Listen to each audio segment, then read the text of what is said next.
आणि शुभेंदू अधिकारी यांच्या शपथविधीला नेमकं कोण कोण उपस्थित राहणार आहे यावरती एक नजर टाकूयात।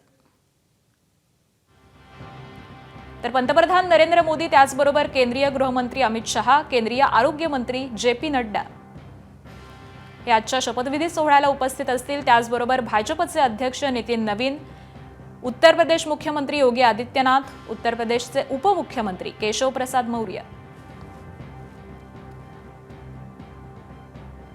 त्याचबरोबर महाराष्ट्रामधून कोण कोण जाणार आहे पाहूयात। मुख्यमंत्री देवेंद्र फडणवीस, उपमुख्यमंत्री एकनाथ शिंदे आणि त्याचबरोबर सुनेत्रा पवार। एबीपी माझा, उघडा डोळे बघा नीट।